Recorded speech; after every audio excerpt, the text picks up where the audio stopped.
Hello guys. जैसे कि आप सभी जानते हैं, हमारा stand for all YouTube channel है। यहाँ बेसिक से लेकर एक्सपर्ट लेवल की आपको क्लास उपलब्ध कराई जा रही है। यह है हमारा आनंद आशुलिपि मासिक पत्रिका के अंतर्गत अलग प्लान है।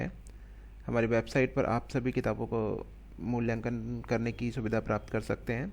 ये कुरुक्षेत्र मासिक पत्रिका जो हमारी आती है उसका 22 तारीख की डेट में 4th डिक्टेशन है ये, जो हमारा प्लान है टारगेट आशुलिपिक के अंतर्गत।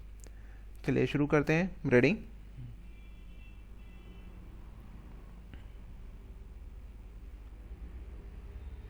अपने शहरी समकक्षों के विपरीत ग्रामीण युवाओं के पास उच्च शिक्षा के लिए विशेष रूप से तकनीकी कौशल और क्षमता बढ़ाने के सीमित अवसर हैं।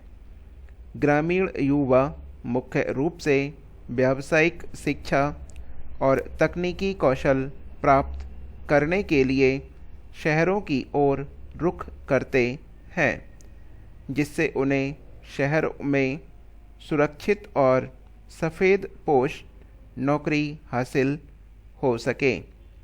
ग्रामीण युवाओं की कृषि में रुचि घटने से भारतीय कृषक समुदाय की उम्र बढ़ने लगी है, जो कृषि और खाद्य सुरक्षा के भविष्य के लिए अच्छा लक्ष्य कतई नहीं है।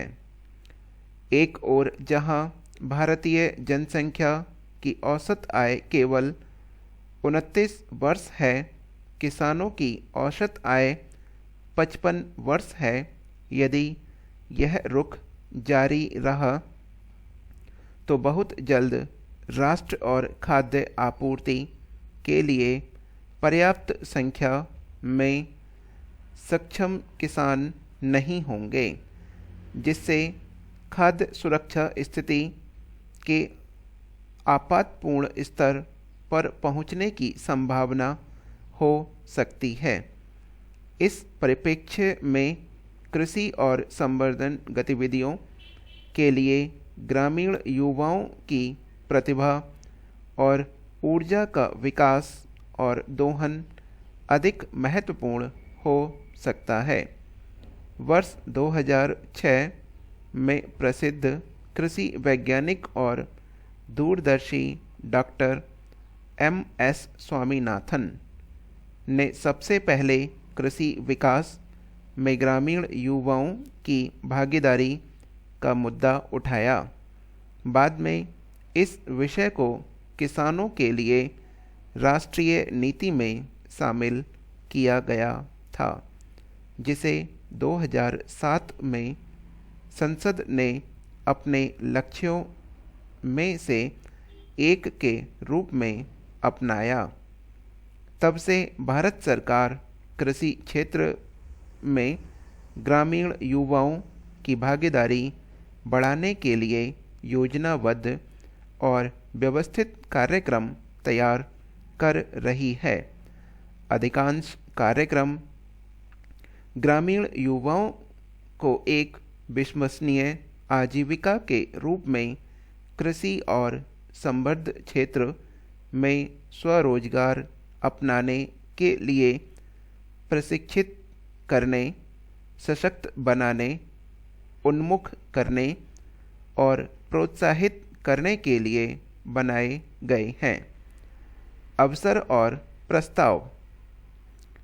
ग्रामीण युवाओं को कृषि की ओर आकर्षित करने के लिए पहले कदम के रूप में कृषि को कम जोखिम और स्थिर आय के साथ उच्च लाभ वाले उद्यम में बदलना होगा। कृषि गतिविधियों को नगद प्रदान करने वाली कम मात्रा, उच्च मूल्य और मांग संचालित गुणवत्ता वाली उपजों के साथ विविधतापूर्ण बनाना होगा। खेती की आमदनी को अधिक बढ़ाने के लिए एकीकृत कृषि मॉडल, सटीक कृषि, जैविक खेती, संरक्षित खेती कृषि भूमि को विविध और उर्वराधर उपयोग और मछली पालन कुछ अन्य संभावित विकल्प हैं। विदेशी फूलों और सब्जियों, औषधीय मशरूम और जड़ी बूटियों, उच्च मूल्य वाले मसाले जैसे विशेष बागवानी उत्पादों पर हाल के समय में दिया जाने वाला जोर और बाजार मांग ने न्यूनतम भूमि और संसाधनों से अधिकतम लाभ प्राप्त करने के लिए एक नया मार्ग खोला है।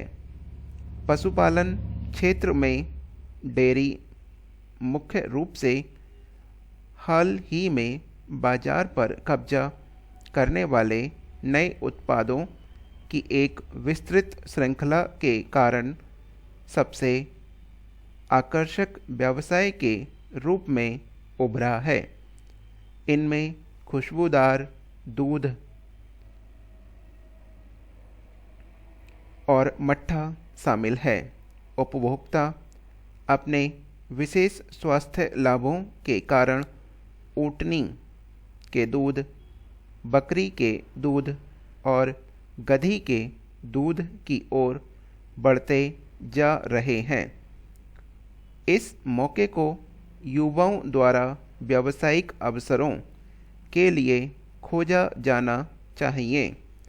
सरकार देश के युवाओं को आजीविका के लिए एक लाभदायक उद्यम के रूप में कृषि से संबद्ध कुछ विभिन्न गतिविधियों जैसे मधुमक्खी पालन, रेशम उत्पादन, लाख की खेती आदि के लिए सहायता और प्रोत्साहन दे रही है।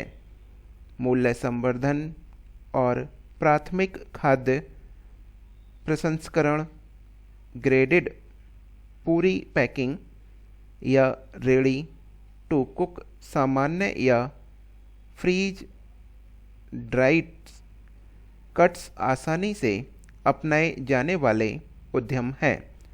विशेष रूप से युवाओं के लिए सरकार आय बढ़ाने, रोजगार के अवसरों को बढ़ाने और उपज के अपव्यय को कम करने के लिए फार्म गेट प्रसंस्करण सुविधाएं प्रदान कर रही है। राष्ट्रीय मिशन स्टार्टअप इंडिया और स्टैंड अप इंडिया के अनुरूप कृषि के कई क्षेत्रों में कृषि स्टार्टअप को बढ़ावा देने के लिए अनेक कार्यक्रम शुरू किए गए हैं।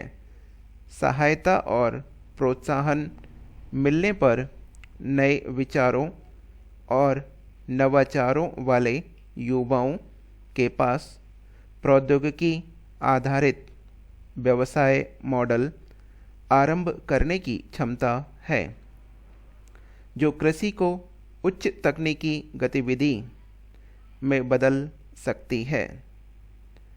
नेस्कॉम की 2019 की रिपोर्ट के अनुसार भारत में सालाना आधार पर 25% की दर से बढ़ते हुए 450 से अधिक एग्रीटेक स्टार्टअप हैं।